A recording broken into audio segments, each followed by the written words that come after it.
What is up? Welcome back to the Fit Habit Life podcast, where we cut through the noise, talk real health and fitness, sustainable fat loss, and habits that actually work. And on today's episode, I have a super special guest I'm really excited to have on the podcast. Matt, he is the co-founder of Rise and Pure Factor Formulations supplements, both just awesome companies. I refer a lot of clients to Rise for peptides and hormone replacement therapy, and every single person that my clients have worked with has been amazing. Like, they've had an incredible experience. I've even been on some of the calls with my clients, and it's just been a really awesome experience. I've had some not so great experiences in the past with other hormone replacement quote unquote providers. So I'm really excited to have you on. So thank you for joining me today. Absolutely. Thank you for having me on. I'm excited. Hey, you're welcome. And so Matt is a wealth of knowledge in all functional medicine, specifically like stealth infections, like mold, heavy metals, chronic immune burden. So I thought it would be really cool to have him on to talk about that. But before we jump in to those topics, I just wanted to give Matt the floor to introduce himself and just learn a little bit, like, how did you get into this space? Because it's pretty niche. I guess like functional medicine is more buzzwordy nowadays, but not a lot of doctors actually dig in at the level that you do. No, they don't. And, to be honest, because functional medicine is gaining popularity, there's unfortunately this area where conventional medicine doctors are claiming to offer functional medicine, but realistically they're just prescribing LDN and glutathione, and that's not functional medicine. They still don't know how to actually interpret comprehensive blood work. They don't understand how to actually utilize deductive reasoning and common sense, as crazy as that sounds, to find root causes and dig into those root causes and remediate all the systems in the body. Because of their training, it's very focused on symptomology and reversing of symptoms. So they never actually learned how to get to the root. And so, of course, if they're not extending their education, they're just going to provide a maybe better version of conventional medicine, so to speak. But, in regards to myself, I was a online nutritionist and bodybuilding coach for about 13 years. And so I was working with very high level athletes for quite a while. And that's originally what got me intrigued with the concepts of metabolic adaptation and hormone decline. Any coach who's worked with significant amount of athletes over the years can see metabolic adaptation happening in real time. And so it made me curious. And I always tended to have my own digestive issues myself, and so did my family members. My dad ended up passing away of stage 4 esophagus cancer in 2018. That was really the wake-up call for me that, number one, I needed to get my shit together and fix my gut health. But number two, you can't trust conventional medicine worth dog shit. And so that really made me passionate about digging into my own issues.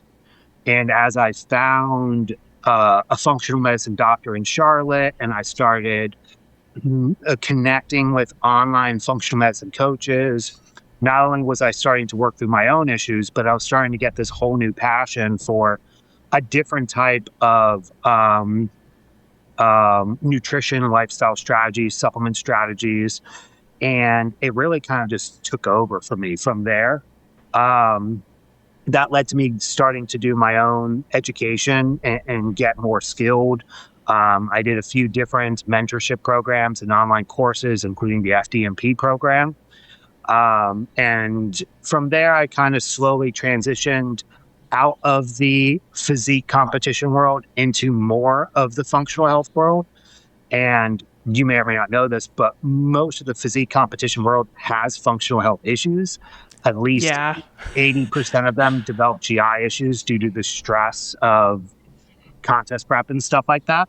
So it ended up working itself out because a lot of my clients or colleagues' clients needed to fix their gut, needed to fix their hormones, needed to address those issues. But slowly but surely, I just started reaching more of the Gen Pop people.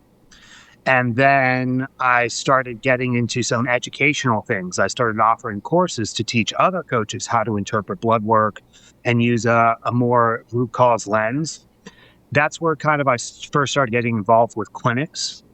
And so I got brought on to be the clinical director of an online clinic. And that was going really well for a while. That was my first experience having hands-on experience with legitimate hormone therapy and legitimate peptide therapy.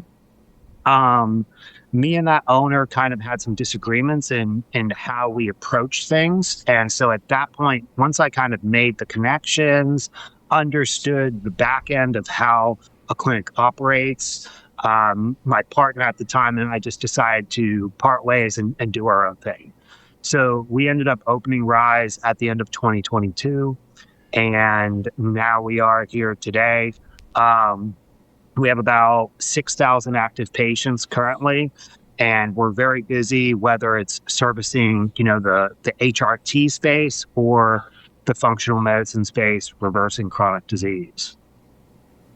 That's awesome. Well, I'm glad that you guys exist Yeah. because, yeah, you're welcome. I live in an area where med spas are really popular for HRT and things, and they don't do it properly, I will say, from many client experiences and stuff. And my coach referred me to Bella probably like a year ago to like send clients to, because I'm like, I've been going to the med spas, and then I got into like functional health coaching and reading labs and all of that stuff. And I was like, oh my God, I had a 70-year-old client, testosterone 1500. Yeah, and he had 2 heart attacks. Oh my goodness. Yeah. So I was like, oh man, I need to find somebody. Yeah. And you guys have been awesome. So I really, really appreciate it. And it's cool too, because I can be a part of the process too. Yeah. And I can be on the calls and communicating with one of your providers with my client. And so it's kind of like I can't think of the word right now, but very like sometimes it takes a village, and sometimes we incorporate a therapist in that as well. So we have someone working the nutrition and lifestyle aspects, someone working the physiological dysfunction, and someone working the psychological dysfunction, and it's all interconnected. Sometimes it does require a team of individuals. But that's kind of been our purpose. Because I came from the bodybuilding and fitness space, one of my first initial passions to opening the clinic was to kind of bridge that gap and open up that communication, because especially competitors who are taking PEDs and stuff, they have to lie to doctors to not be judged or ridiculed or have anything written up on their medical information for health insurance and stuff. So they basically lie. And how can you get good health care if you're lying about what you're doing? So there's just an automatic distrust, whether it's a matter of just not trusting the education of the doctor or just not being willing to open up to that doctor. So we wanted to open up that and bridge that gap so that athletes, Gen Pop people felt comfortable being completely honest and open with their specialist or physician.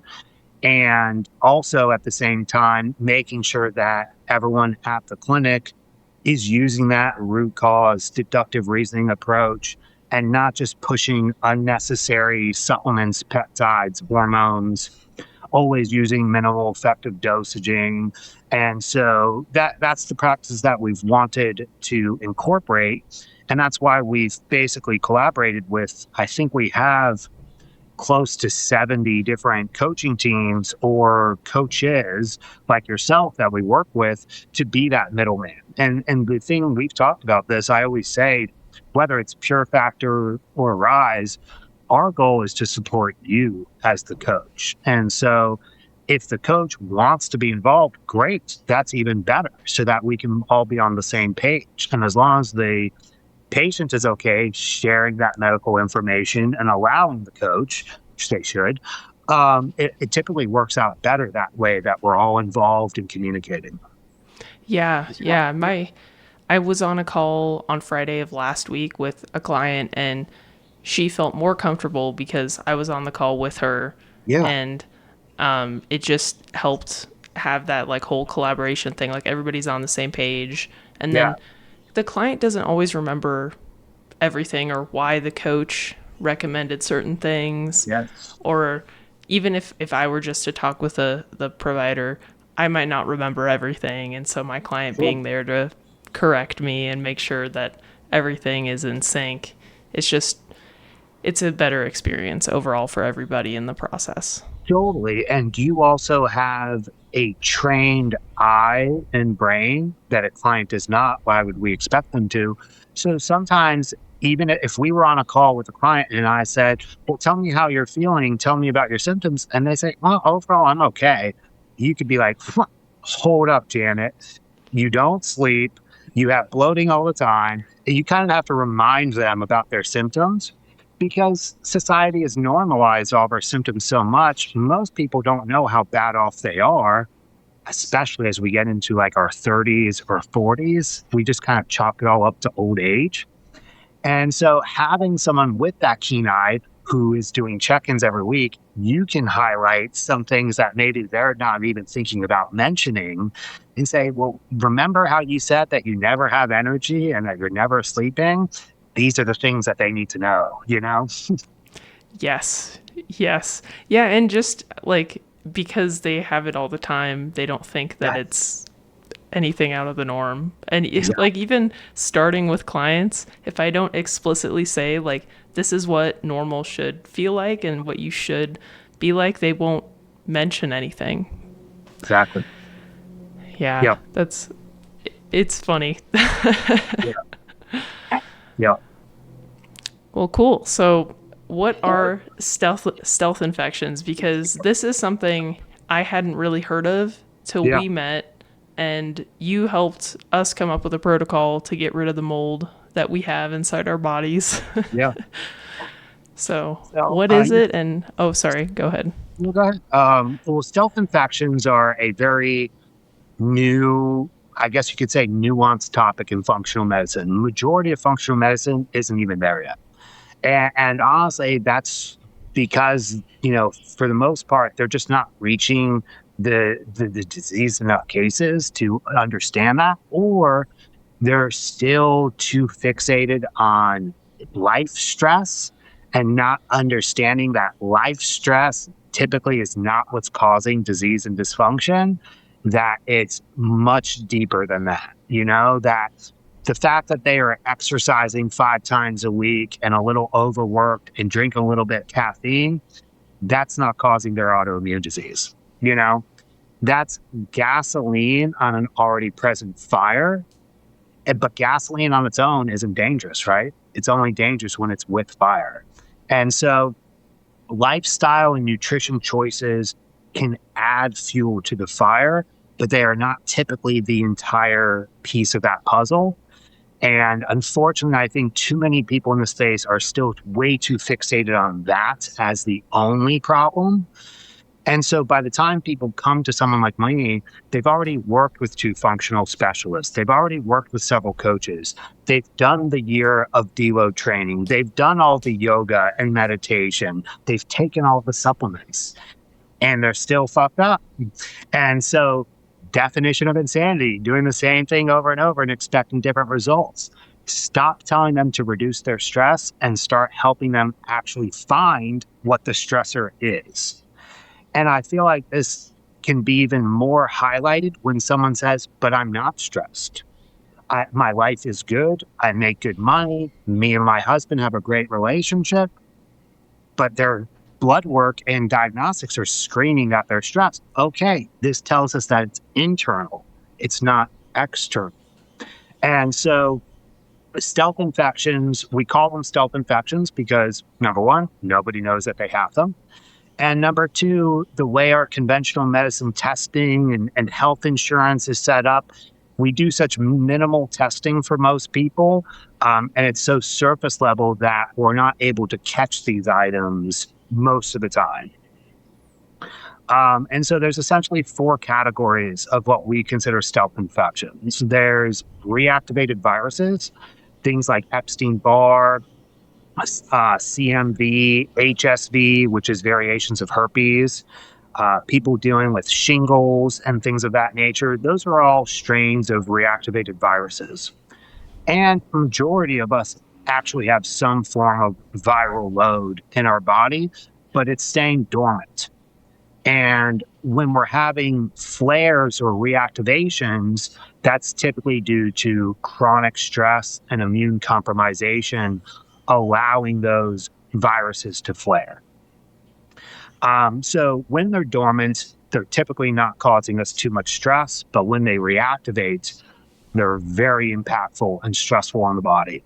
So that's one category of stealth infections. Then we have parasites, which 20 to 25% of the population develops parasites, and parasites are very good at shedding their skin.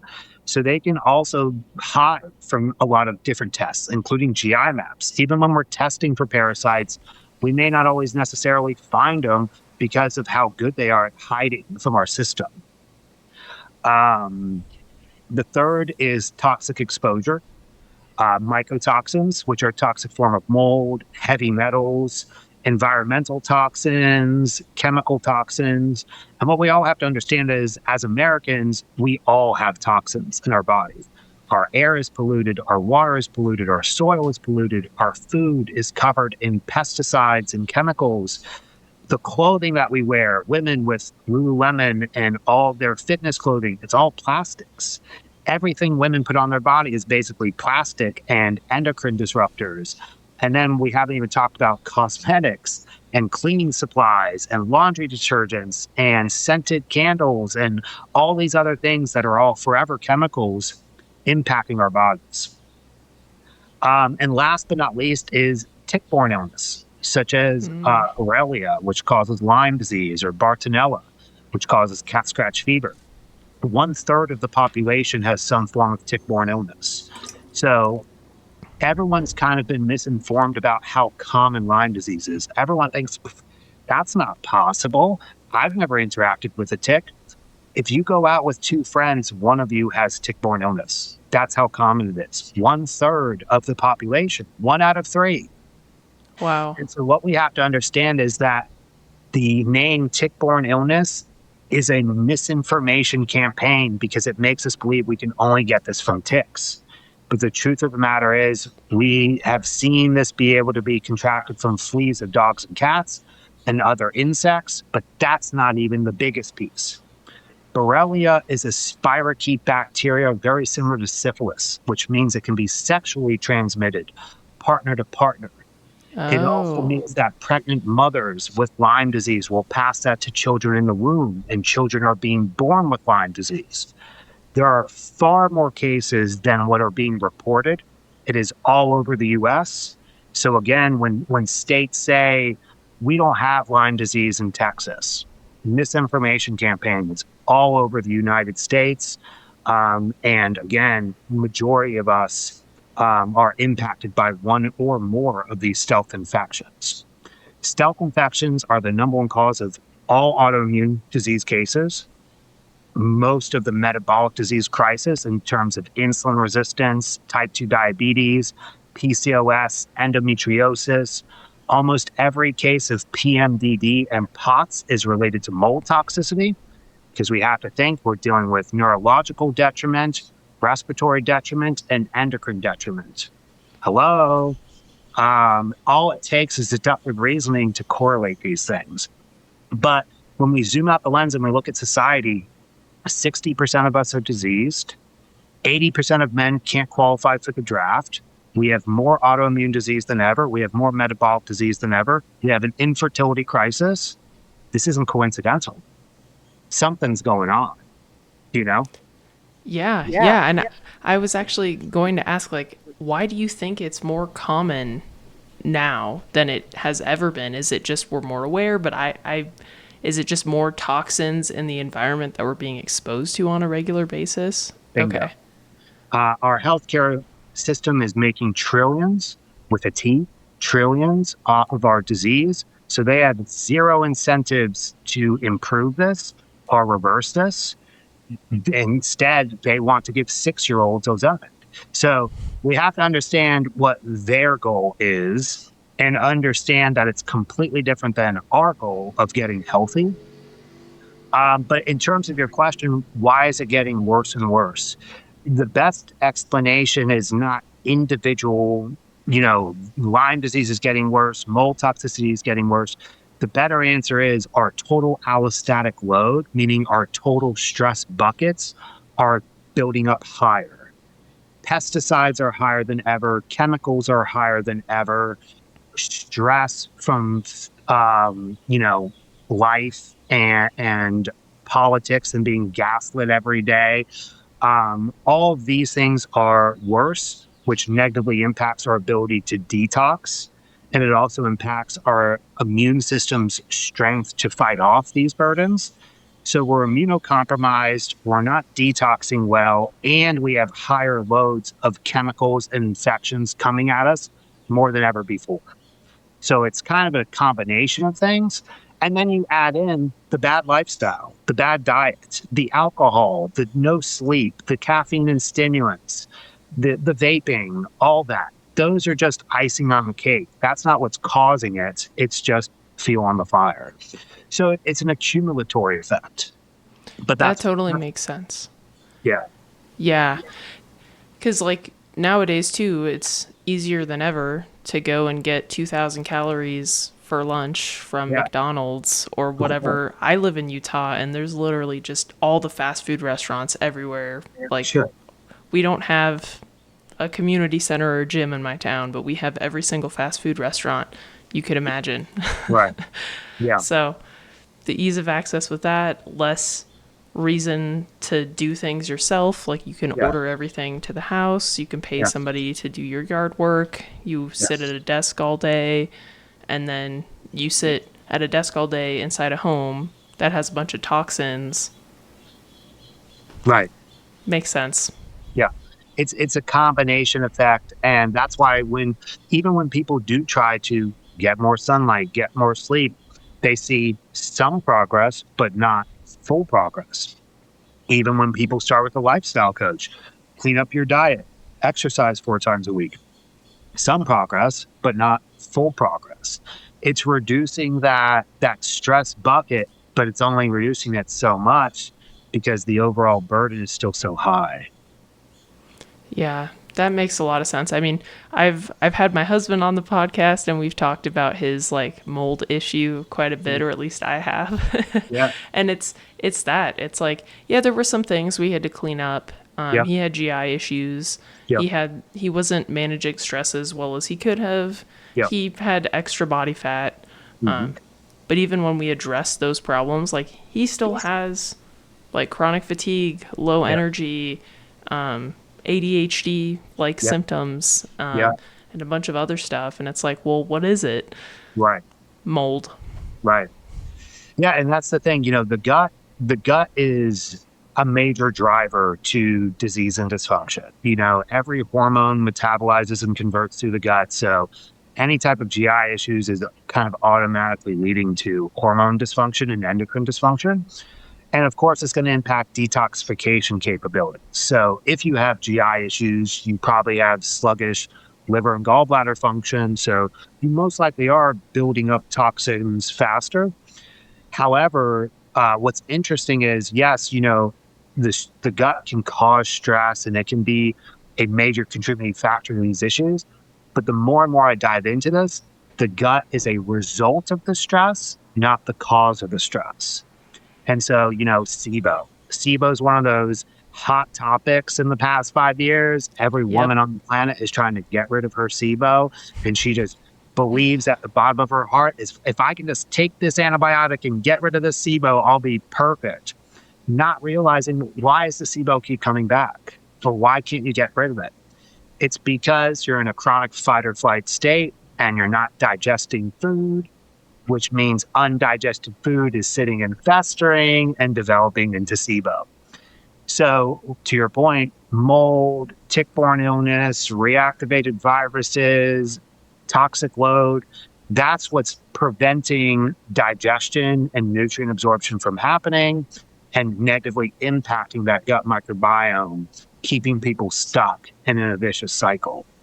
Not all the time necessarily, but that's what I see most of the time these days. Yeah, that makes a lot of sense. I've had another client recently. He told me, I did not know this until last week, but he's like, yeah, I did do a mold test and it said I had mold exposure, and I've lived in the same house for for 12 years or 12 plus years now. And I was like, you got to get a mold guy to your house, because when we've made a lot of progress. Like, he had like crippling cramps, like on the floor, really crazy.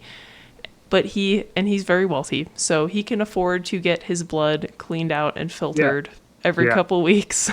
Yeah. But that's like treating the symptom, because you're still getting exposed to the mold all the time, which is why you still have to get your blood like cleaned out. Absolutely. So I'm like, okay. Stopping to fill your tires with air just to keep driving over nails. Exactly. And that's like the worst part probably about mold, is because now I know what to do, and for my husband, like, we know what to do, but we have to wait because we own our house, and so we have to get the mold out of the house before we can actually start the treatment plan. Correct. Yeah. But better to know than treatments are not cheap, and not just from a financial investment, a time investment, an energy and emotional investment. Treatments are tough. And almost everyone who deals with a couple treatments ends up with treatment fatigue, and then their compliance goes down, their motivation goes down. So these days, I'm always trying to let's catch everything up front so you don't have to keep coming back to me. Because if we're still talking in a year, I feel like I failed. You know what I mean? Yep. Yeah, definitely. And last year we did a gut health protocol for 4 months, and we did everything. And after that, I was like, okay, I'm done. And I felt a lot better. Yeah. But my husband, we actually think he has mold inside of him because he was exposed as a child. So he felt kind of better, but still had some problems. But then over the year, this past year since we finished the protocol, I've gotten worse. And I'm like, what is going on? Mm-hmm. So makes sense in hindsight. But yeah, now we're ready to do another protocol. But I would not have done one back to back and not forever. The amount of supplements you have to take, it's insane. You need a calendar, a reminder at each meal. Yeah. Well, and years ago, the obviously the education wasn't quite there. And so my first treatments that I undergone were way more restrictive than what people do these days, because there was such a fixation around food choices and low FODMAP, but it was an extreme fixation. No condiments, no seasoning. I was eating boiled chicken with yellow mustard for every meal for 6 months, and shrimp. That sounds terrible. Way more aggressive than what people have to do these days. And it's just because I realized we're missing the forest between the trees. The condiments isn't what's going to keep them from getting better. You know what I mean? The garlic powder isn't what's keeping them symptomatic. They're living in mold, or they have tick-borne illness, or they're living with a toxic partner who's keeping them psychologically distressed. And that does happen. Don't get me wrong. There are those cases where, one way or another, whether we're talking about stealth infections or a toxic work environment or a toxic partner, these are chronic stressors. And so I've had cases over the years where a patient is, trying to still work things out with their alcoholic, abusive husband and stuff. And unfortunately, you're only going to get so far in that type of environment. And they made a lot of progress. I would say she got 80% better. But we could tell that, there were still some hindrances. Years later, I hear from her out of the blue. I finally left that environment, left that job, left that significant other, and I feel better than I have. So it was that Wow. lingering issue preventing them from getting 100% there. They didn't need another treatment. They just need to finally get their stress under control. Yeah, that's crazy. And that does happen, like you Yeah. said. And so that's cool that she was able to identify it and leave because Yeah. those are the harder situations. Well, especially a job, like, oh, Yeah. let me just stop making income. Yeah. That can Yeah, be that's really tough. stressful. Yeah. And I've seen that too, not to probably that degree with clients, but like, unhealthy jobs or relationships or other things and then they realize, oh, like this is part of the problem and they leave and then, some of their digestive symptoms go away. It's like, yep. Yeah. Yeah. Those were very extreme cases. And obviously, after hiring, multiple functional coaches and stuff, I think it was kind of like the writing on the wall. Like, I've done everything else. This is the one last thing that I need to do. And luckily it worked for them in that regard, you know?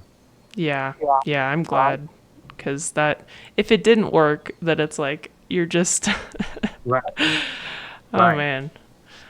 So, how do you You know, identify which of the stealth infections it is? And are there yeah, like cuz a lot of them have similar symptoms. they sure So do. it's hard to kind of navigate. Sure. A lot of people have multiple stealth infections. The tricky thing is, pathogens and bacteria are looking at us as hosts. And so a person with bad boundaries and a dysregulated nervous system and a dysregulated immune system is an open house for infections and pathogens. And it's interesting because as I've met functional medicine colleagues over the years, everyone kind of has their own little niche and thinking processes. But some people really go down the pathway of vibration patterns. And even as part of their treatment, they're working on different vibrations in the human body.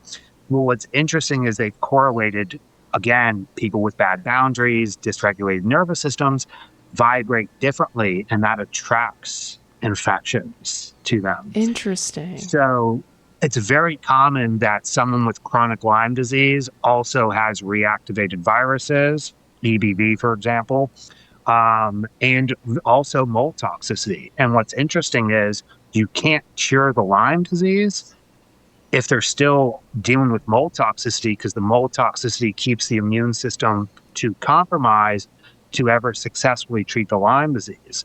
So in many of these cases, it becomes an all or nothing treatment. They can't get out of it. And so we're trying to uncover every possible rock early on, obviously, but sometimes we don't catch it till midway through the treatment. But in terms of trying to catch it early on, there is comprehensive testing you can do. You can do a toxicology test, which is a urinalysis, where we're looking at various types of mycotoxins and mold in your body. We're looking at levels of heavy metals. We're looking at the chemicals, the environmental toxins, the full picture. There's also comprehensive tick-borne illness testing. And this is very different than what they're doing in conventional medicine because we have to understand that there's a difference between Lyme disease and tick-borne illness. There's Borrelia, which is the main bacteria that causes Lyme. But then there's 3 co-infections. There's Bartonella, Escherichia, and Babesia. So if you say, hey, I want to get tested for Lyme, they're testing you for Borrelia. You can have the other 3.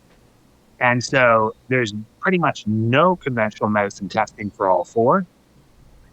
Furthermore, tick-borne bacteria is literally so good at hiding. It burrows itself into our joints and nerves and tissue, hiding from our immune system and hiding from eradication and hiding from testing. Wow. So you also need to be looking at the various antibodies for all 4 infections at the same time.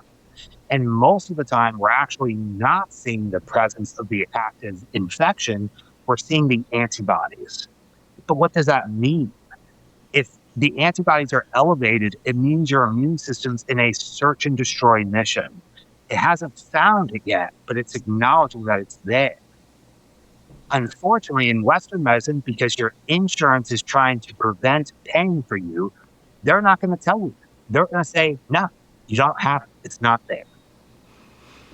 And so it's very important that you understand when you're looking at tick-borne testing, there's a lot of context to that. Sometimes you even need to take 1 or 2 supplements to provoke the bacteria, because in chronic Lyme cases, it's so embedded that even the comprehensive testing might not pick it up. And so sometimes by taking an antiviral or anti-Lyme supplement, you tend to bring it a little bit to the surface, and that creates a much more accurate picture when you do that testing.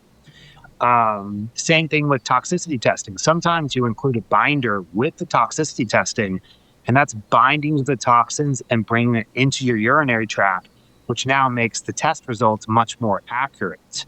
So sometimes there's little details to go with that testing to make it more accurate. But those testing through a functional medicine provider like our clinic can be very expensive. The comprehensive tick-borne testing is around $650. The toxicity testing can be around $500. These aren't cheap tests. So we're not automatically diving into those right away. Typically, we like to get comprehensive blood work where we're at least looking at all the systems. So your cardiovascular system, your lipid profile, CRP. We're looking at blood sugar and insulin resistance markers. We're looking at a full thyroid panel, not a TSH marker, included with thyroid antibodies. We're looking at, your entire endocrine system, cortisol and adrenal function. And we're obviously looking at your immune system function as well. Oftentimes some other markers like iron, ferritin, vitamin D. And sometimes we might even include different types of antibodies, ANA antibodies, CD57 panels. These are a little bit more in-depth when we kind of already know there's a immune system issue going on. But those can kind of give us a much better idea of the body as a whole and the systemic dysregulation going on. I can tell you right away, there's some red flags for stealth infections on blood work. High CRP, high insulin resistance, very high cortisol, very low cortisol. I can tell you almost every case of adrenal fatigue is a stealth infection. And obviously, we're going to see the endocrine disrupted from that. Most cases of tick-borne illness have iron and ferritin issues because tick-borne bacteria feeds off of iron. And so this is why so many people are anemic. And so what they have to understand is that they do iron infusions or iron supplements, you're just feeding the infection. You're not actually fixing anything. So there's details there, and none of that is necessarily confirmation, but we're developing a list to use with deductive reasoning. Then when we take that and correlate it with their intake form, analyzing their symptoms, chronic fatigue, chronic anxiety, digestive issues, sinus and respiratory issues. When we think about mold, we're inhaling those mold spores, and those mold spores stay present in our ears, nose, throat, and lungs, and even in our brain, causing neuroinflammation. Epilepsy, vertigo, PMDD, POTS. These are mold toxicity symptoms. The sinus and respiratory, chronic allergies, chronic sinus infections, chronic ear infections, chronic fungal overgrowths, and fungal infections like candida or vaginal yeast infections. These can all be related to mold toxicity. Tick-borne illness. I mentioned earlier that tick-borne bacteria burrows itself into our joints and nerves. Almost every musculoskeletal disease that we have a label for typically relates back to tick-borne illness. Lupus, rheumatoid arthritis, psoriatic arthritis, fibromyalgia, restless leg syndrome, neuropathy. Majority of the time, these are symptoms related to tick-borne illness. Because what's happening in the body, every case of autoimmune disease is just an overactive immune system trying to seek and destroy the burden. There's no such thing as an unexplainable phenomenon in the human body. I know our healthcare system thinks we're stupid, and they try to talk to us like, oh, your body's just confused. Actually, you're the one who's confused. Our body knows exactly what it's doing. It's been doing it for 1,000 years. It's pretty good at surviving. So, what we consider as inconvenient symptoms, our body is just doing survival adaptations. So, when we think about autoimmune, what are antibodies? Antibodies are soldiers of our immune system, Coast Guard and Border Patrol. Why would our government be increasing Coast Guard and Border Patrol? Because we're being invaded. Do we blame the Coast Guard and Border Patrol, or do we blame the invaders? Well, our healthcare system wants to blame the antibodies, and so that they can sell us immunosuppressant drugs for the rest of our lives. We don't want to suppress our immune systems. That's not the problem. We want to get rid of the invaders. And so, believe it or not, majority of cases of Hashimoto's are actually mold toxicity. And so let's think about what's happening there. The immune system is producing antibodies that are attacking our thyroid gland. But where's our thyroid gland? In our throat, where mold spores like to stay, our sinus and respiratory system. So over 85% of Hashimoto's that I've dealt with ends up being mold toxicity. And that's what's driving that antibody response. It's not a thyroid issue, it's an immune system issue. In cases of tick-borne illness, rheumatoid arthritis, fibromyalgia, the immune system is attacking our joints, nerves, and tendons. Why would it be doing that? Because there's bacteria in our joints, nerves, and tendons. The arthritis is the immune system attacking and the war going on in that vicinity. That's crazy. I mean, it makes a lot of sense, like logically. The problem with common sense is, Emma, it's not that common in our healthcare system. That's true. Or in a lot of parts of the world nowadays, I'd say. Yeah. When you break it all down, the body is not that confusing. You just have to learn how the systems work and then be able to put together some deductive reasoning understandings. And I'm not saying that this is 100% all the time, but once again, you get the lab markers, you get the symptomology, you put those things together, and then maybe you do a little bit more explorative testing, like a GI map. GI maps are very useful, even if they don't necessarily have a ton of standout digestive issues. Chances are we're going to see some dysregulated systems in there.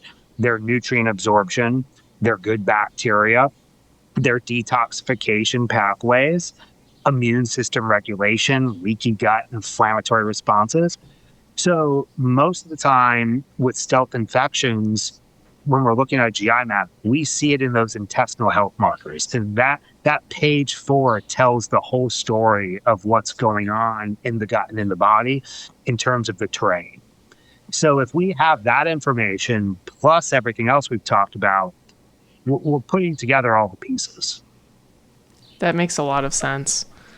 So is that like step 1, usually just comprehensive blood work? Absolutely. Then step 2, if that helps, but you still have questions, probably GI map? Probably. The benefit of the GI map doesn't just go from a place of discovery, it also can map out the treatment. Because again, we're in functional medicine, we're not treating the symptom, we're regulating all the systems. And so we need to see how you're absorbing nutrients. We need to see how you're detoxing. We need to see what is your immune capacity. Are you in a very overreactive state, or is your immune system super compromised because you've been dealing with this for 30 years? So what type of immune support might be needed? What type of inflammatory support might be needed? The more you can improve those systems, the more successful any type of eradication process is going to be. When you hear about people having extreme die-off symptoms or MCAS or histamine reactions, it's because they're not detoxing well, and it's because their immune system is in a too compromised inflammatory state. So the more you support those items, the smoother and more successful the rest of the treatment can be. That's awesome, because the gut health thing we did last year, I even had like blood sugar regulation issues to where my blood sugar dropped to like 40. Ooh, Yeah, and I almost passed out. It was like pretty wow. scary. Yeah, Yeah. I was like playing around with a blood sugar monitor, like Yeah. just for fun, and I'm like, wow, I feel really lightheaded. So, yeah, well, that's good because I like the way you developed our protocol. It's like strengthen the immune system, natural detox pathways, and then you hit Then your dive. body with the, yeah. Yes. Yes. And there's going to be other components too. Let's not forget how much adrenal function plays into this. If they are already in a very compromised state, adrenal fatigue, low cortisol, whatever you want to call it, their immune system is fucked. That nothing's happening. They're not killing infections. They're not doing anything until we can improve that adrenal capacity. So, how do we do that? Well, oftentimes it's obviously reducing stress, better lifestyle choices, better diet choices. But sometimes it's things like adaptogens to reduce cortisol and stress, get them into better sleep so that they can recover and regenerate. Sometimes it's the opposite. We actually need to boost adrenal function and get their cortisol to a proper state so that everything else can work properly. The endocrine system, I wouldn't say that this directly ties in, but it indirectly ties in because there's so much immune system support, uh, stress resilience, and metabolic benefits from having healthy sex hormones. And especially in women, there's so much adrenal compensation to having crashed hormones. I can't tell you how often I see women on certain types of birth control that crash all three sex hormones. A great example is the Mirena IUD. The Mirena IUD basically causes chemically induced menopause. It crashes all three hormones. That was my problem actually. I lost my cycle for like 6 years, Hmm. and I was on the Mirena IUD for like maybe 2 years ish, and then I Hmm. found out because I doctor didn't explain anything to me. I was just like, hey, like I don't want to get pregnant, and they're Right. like, this is a great option. I'm like, cool, because I forget to take the pill, but also the pill is not a good thing. There's only 1 week a month that you can actually get pregnant, so when you Exactly. know that, do you really need this thing? Exactly. Probably not. Especially with cycle trackers and stuff these days. You know. Yeah. And I like it's took me 6 years to get my Yeah. cycle back, and then part of like me connecting the dots that, oh, I also have mold toxicity is since being in this house, my body has had like I've lost cycles here and there, and I'm like Well, I was and a it- D1 athlete. Like this Yeah. is way less stress than I was under like Right. before, you know. Right. And so I'm like, oh man, that's crazy. But anyway, I Oh, but to that point, you just brought up another good point. When we're in that discovery process, one piece that I didn't even include yet is from the practitioner or coach's standpoint, asking the right questions, knowing what to look for. So as we're talking and I'm analyzing all these symptoms, a very common, let's say you have a bunch of sinus, respiratory, GI symptoms, anxiety, sleep issues, all these fight or flight type responses. When did this all start? Oh, about 6 years ago. Okay, great. Have you changed work environments or home environments in the past 7 years? Actually, yeah. That's right when I moved into this new apartment. Once again, deductive reasoning and connecting dots and following the paper trail. We can typically find where this was sourced, whether it was past, present, current. We can even find where people developed tick-borne illness at the age of 12 and now they're 50. It's just based on occurrences that happened in their life, when certain diagnoses happened, when they started noticing things being off. And sometimes it was a couple years, sometimes it's been decades. But asking the right questions and spending a lot of time with your clients or patients is a big part of that. And again, when we reflect on conventional medicine, what you're spending 5, maybe 10 minutes with a physician, they don't have the time or capacity to spend 90 minutes with someone and say, tell me about your entire life, you know? yep. Yeah, So it's and hard. yeah, it is. And like there are some doctors out there that they actually do care, but the Yeah. way that the system is built, it's like they have to see like 6+ people every hour. So Yeah. they can't There's actually put physicians in that the I've time. spoken to on the podcast that see 120 people a day. That's That's crazy. Oh yeah, Emma. Oh my gosh. When you're fresh out of med school and you're a new medical doctor, the thing is the way hospitals incentivize you, you're getting paid based on how many patients you see and how many prescriptions you write. So if you were $500,000 in debt, wouldn't you try to be seeing as many people as possible to get your money back, even though you're exhausted and you're burnt out and you're just trying to help people? That's the problem with the system. The physicians are victims themselves. They don't even know it yet.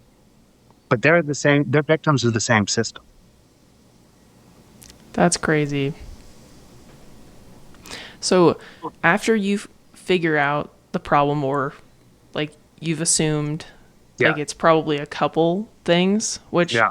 honestly, I think my husband, well, given symptoms and other things, he might have other things going on Yeah. because whenever we travel, he gets sick every time. Mm, Like, it doesn't matter where we go, how long yeah. we're away.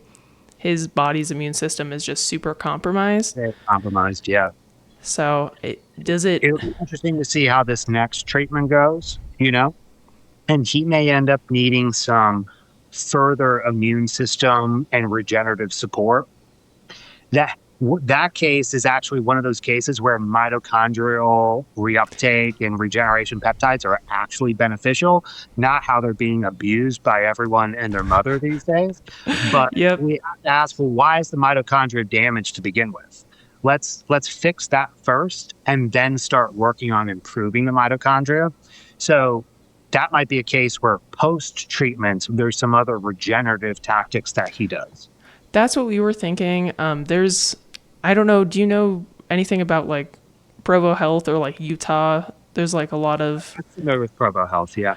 Okay, yeah, I had a friend who had like severe mold toxicity, like in their house, like their floorboards were all moldy, and she had, yeah, insane, like crazy symptoms, and she because of the crazy amount of damage it did to their house, and they had to pay mold remediation's very expensive. It's Yeah. costing $7,000 for 2 rooms in my house, and her like whole house was remediated.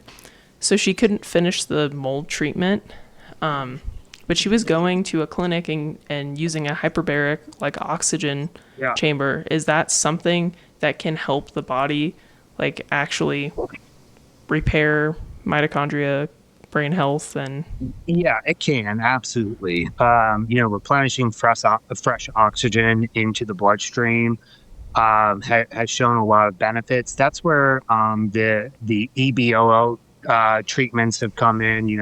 It's kind of like cleaning out your blood and replenishing it, and people feel really good afterwards. But again, did they get rid of the burdens? Those are kind of after effects, not the fix. okay. They're their post treatment support items. You Okay. still have to get to the root of it to really get better. That makes sense. Because, yeah, we were thinking once we get the mold out of the house, just to give my husband some relief, like Yeah. trying Yeah. the EBOO Yep. thing. Because Yep. the client I was telling you about who has mold in his house, probably, he goes monthly to get that treatment. Yeah. And Yeah. it's like, I feel awesome afterwards. And I'm like, well, Right. treating a symptom.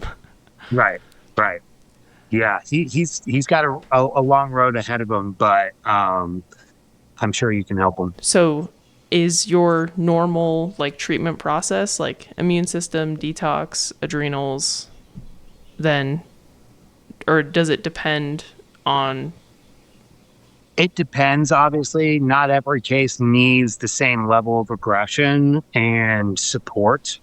But in most cases, I could make an argument that everyone could use a little bit of immune system support and detox support. So it definitely depends on the case. And when we're analyzing the full picture of labs and GI map, that's kind of what's helping us decipher how aggressive we might need to be. Sometimes we include pharmaceutical peptides like injectable glutathione to really help with detoxification. Thymosin alpha 1, which is a great peptide for immune adaptability. And so it's really good for parasites and tick-borne cases to just make that immune system a real powerhouse. There's obviously anti-inflammatory items like LDN, BPC 157, TB 500, KPV, lorazepam. So there's a lot of cool pharmaceutical items we can use, but where that comes into play, honestly, is a person's budget. And just Yeah. being totally honest, there's expenses with regards to supplements, there's expenses with regards to peptides, the coaching or treatment expense. And then in more intensive cases, sometimes we're even using some antibiotics. So it's picking and choosing, depending on this specific case, what's going to be best for this individual. What can I shave away that might be unnecessary? Or what do they need more of? If we're seeing, if they have their gallbladder removed and we're seeing that their fat absorption is awful, well, not only are we going to need detox support, we're going to need some TUDCA, some bile salts, some gallbladder support to help pull out toxins. Because without the bile salts, you're not moving the toxins anywhere. And in more intensive cases, we might need to add in binders, like we talked about, to help bind to the toxins or bacteria and pull them out of the body. So it's really just deciphering how aggressive we need to be. But I would say that the pillars of that structure, detox support, immune support, inflammatory support, those are all pretty consistent. You can't go wrong doing those items. That makes sense because we're all exposed to stuff all the time anyway. So Exactly. it doesn't hurt anything to Exactly. support those systems. Yeah. And of course, we've talked about kind of the preemptive preparation phases, but the post protocol is also important. Once you're done committing basically mass genocide in your body, you need to replenish and repair. And that's another mistake people make, low FODMAP dieting, but they just stay on that for life. They never actually bring back food diversity and balance the gut and understand that you need those things. You need some higher fiber and prebiotics and a good balancing act. And sometimes you need to continue healing. Leaky gut, the bacterial infections and everything is what's causing leaky gut. So even after you get rid of those things, you still need time to heal ulcers and that mucosal lining. So even after the treatment is done, some people will benefit from continued immune support, inflammation support, things of that nature. That makes a lot of sense. And obviously it depends on the severity too. Totally. Yeah. Well, I tell people all the time, you didn't get into this overnight. We're not going to get out of this overnight. If you've had something for 20 years, we're talking about a crash course in reversing disease over 3 or 4 months. There might be some lingering stuff for a 5th month. Like, come on, Yeah. don't just dive right back into your bad lifestyle as soon as we get you better. Keep giving the body grace and keep allowing that immune system to regulate and calm down. Some people need time even after a treatment. Yeah. And it makes sense. Same thing with like body composition change. If you've been overweight for most of your life, it's not going to change in 3 months. It's probably going to take at least a couple of years. Yeah, exactly. Yeah. Yep. That makes sense. And do you have a lot of clients that come to you because their like body composition just won't change? Is that like a trigger for a lot of people? Yeah, weight loss resistance is probably one of the most common things we run into, particularly coming from coaches. So like coaches like yourself or coaching teams, when they just have really stubborn cases, because I'm sure as you can imagine, not everyone just buys into getting comprehensive blood work, comprehensive GI testing. They're like, nah, I'm good. I don't need that stuff. So you might be working with someone for 6 or 8 months before it even comes around that you can be like, look, we've tried everything, I really want you to get some blood work done so we can see what's going on. And then finally we get that blood work done and it's red flag, red flag, red flag, red flag. And that's where we start having this conversation of, hey, you know that weight loss resistance that you had? It's 20 pounds of inflammation. And that's why diet and exercise isn't getting rid of it. Or you know that weight that comes on and off every time you take a GLP-1? It's not fat. It's inflammation. You don't gain and lose 10 pounds of fat in a week. Come on, guys. This is inflammation coming off and coming back on. And so I think everyone who actually is benefiting a ton from GLP-1s, meaning the metabolically diseased people, they all have stealth infections. Clear as day. Clear as day.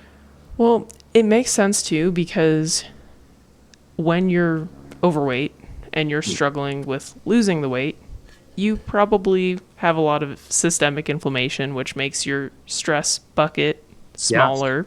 So your body can't handle normal processes as well because it's compromised. So the probability of you having issues is really, really high. Yeah. Yeah. And once someone gets to a point of legitimate insulin resistance, it's just a snowball cascade. You know, the stress and inflammation is causing the insulin resistance, but now the insulin resistance is causing a lot more stress and inflammation.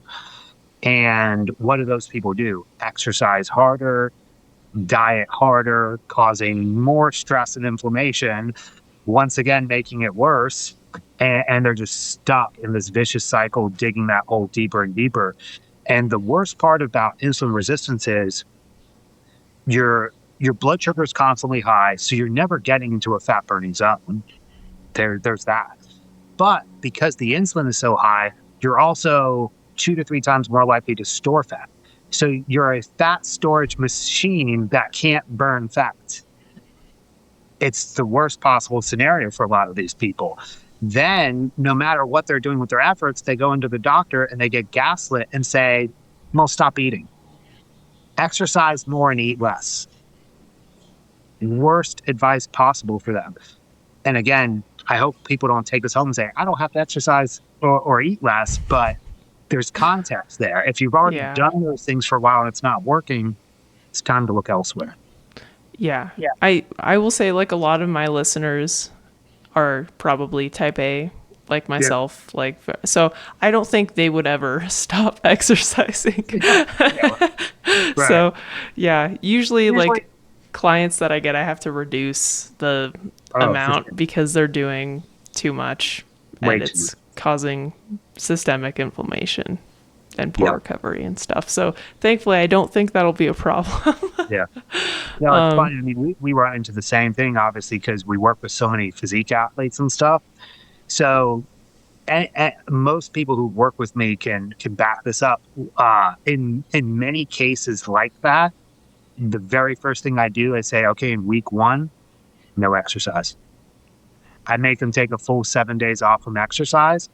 And they freak out. I'm going to get so fat. I'm going to do this. I'm going to do that. And the irony is their sleep improves, their digestion improves, their energy improves, and they lose weight. Crazy how that works. And then they'll be like, oh, but I'm not hungry. I'm eating too much. Really? You lost 5 pounds. I don't think you're eating too much. Yeah. And I'm sure, like, with physique too, specifically, like, everybody who competes in that, you would hope, loves to train and stuff, and that's probably their crutch for a lot of things. So coping mechanisms, and we all have them. We all do, whether it's wine at night or exercise or whatever, scrolling, whatever it may be. But we also have to understand that anything overdone can be bad. Too much Tylenol can be bad. Too much exercise can be bad. Too much heroin can be bad.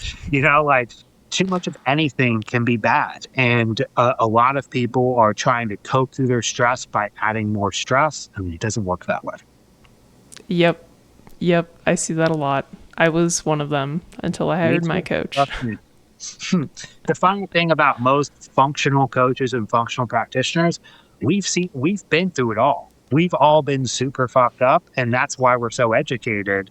And we're literally trying to save people from making the same mistakes that we did. They just don't know it yet. Yep. Yep. Exactly. So, what what favorite like of these? I mean, probably you have mostly competitors. What was your favorite like client case? I guess that you've encountered or helped somebody through.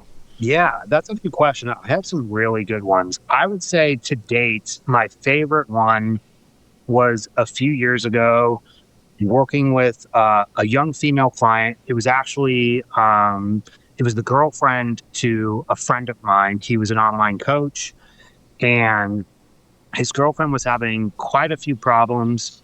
She had narcolepsy. Oh, And so she had narcolepsy. She was on a lot of Adderall and stimulants just to basically get her through the day. She was also on hormonal birth control, and she had some digestive issues. And so when we connected for the first time ever, because she was only like 23, I had her do comprehensive blood work. And the very first thing I found is her adrenals were shot. She had like a 7 cortisol. wow. So I said to her very early on, hey, I don't know if you have narcolepsy. I think you just have severe adrenal fatigue. And they're just blasting you with methamphetamines and stimulants, not actually fixing the problem. And it doesn't help that you're on birth control. And at 23, you have 0 sex hormones. So that's not helping either. And your gut is probably a wreck. She had one of the worst GI maps I'd ever seen. She had over Wow. 26 different high levels of infections, parasites, H. pylori, SIBO, Candida, you name it. She also had Oh mycotoxin man. exposure. And what was interesting was, um, as we started working through it, it intrigued her mom so much. Her mom decided to get testing through us, and her mom had almost an identical GI map, which means most of those things were passed mother to child in the womb. Wow. Parasites, H. pylori, SIBO, everything. That's And so crazy. going through that treatment, we fixed the mom, we fixed the daughter. 6 months later, um, 0 Adderall and stimulants, and she completed college with no narcolepsy. That's awesome. Yeah, that's really cool. And Yeah, what a cool that's case. really really good to know about the passing the I mean it makes sense like gut microbes to your child. Yeah, you share microbiomes. Yeah. Wow. Viral load, any type of infections are going to be passed mother to child. That makes sense like you were saying with the Lyme disease and Yep. other. That's a Okay. conversation that does not have whatsoever healthy mothers, healthy babies. And that's not attacking mothers by any means, but in with functional pediatricians, those are things that they're talking about. And when you meet really good functional pediatricians, they're working with women 6 months before they even start trying to get pregnant. And it's not just optimizing the fertility aspect, it's the immune system, it's detox system, it's making sure they're going to have enough folate and everything to prevent any neurological issues or immune compromisation issues for their child. So it's a long-term investment setting themselves up for success. That's awesome. Do they Yeah. work with the husbands as well? Sometimes it needs to, if needed. Okay. Yeah, Yeah, cuz we want to have children, but I had issues and he's having issues and we're like yeah, we got to get healthy first. very true. Okay. Cool. That supports our belief set. Yeah. Let's have those chats after you guys get through your next round of treatments, and we can talk about that for both of you. The funny thing is, we obviously offer fertility support through peptides and whatnot at the clinic, but there have been so many cases over the years where accidentally we helped a couple get pregnant simply by just getting her and him healthier. Healthy. Yep. You know, Yep. Actually, we had a case of chronic Lyme disease last year. It was a male, and he could not get his sperm going no matter what. And he was spending Wow. thousands of dollars on peptides to get his sperm going. He came completely off TRT. He felt like total trash for like 7 months. And he also kept getting GI issues. And I had taken this guy through like 3 treatments. And Wow. definition of insanity at that point. I was like, buddy, look, something else is going on. There is no way I'm just taking you through another treatment. We have to look deeper. Sure enough, Lyme disease. That's crazy. Now I'm like thinking of all my clients and I'm like, I wonder if you guys have these things. It's crazy. As I learned more about stealth infections, there would be nights that I reflect and I'd be like, that's why she never got better. And I can literally think back. It almost makes you want to like contact people like from 5 years ago and be like, how are you doing these days? Do you still need help? Yep. Yep. Yeah, I actually ran into a former client and I was telling her about like my husband's mold situation and stuff. Yeah. And she's like, I grew up in a print shop and I was in there all day of all hours of the day. And I was like, you should probably get tested for mycotoxins just to Yeah. see, you know? So hopefully she does, Yeah. Yeah. but pretty crazy. Totally. And the worst part about the mold situation, and I don't know if you've actually heard this be said yet, but a lot of people brush it off as, well, there's mold everywhere. There's nothing we can do about it. Yep. But that goes back to our original statement. Humans have never been this immunocompromised, have never had this much difficulty detoxing before. So yes, there may be mold everywhere, but there's not toxic forms of mold everywhere. And our bodies are not capable of handling it. And so oftentimes I'll take people through treatment and they'll say, well, what happens if I get this again? Do I just can I never be exposed? And the answer is, once we fix you, if we've regulated the systems, your resiliency should be that much better. And you should be able to handle these burdens slightly better to where you don't just relapse. Yeah, and that makes sense, which is why detox and immune system support are needed. You got it. Yep. That's a perfect place to leave the episode. But is there any other final message you'd like to leave the audience with? I'll just say this,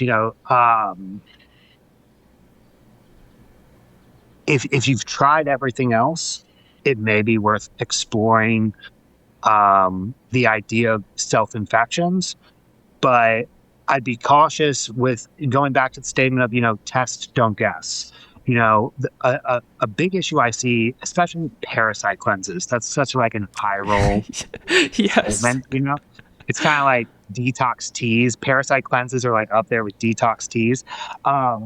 1 supplement, 2 supplements, that doesn't fix disease.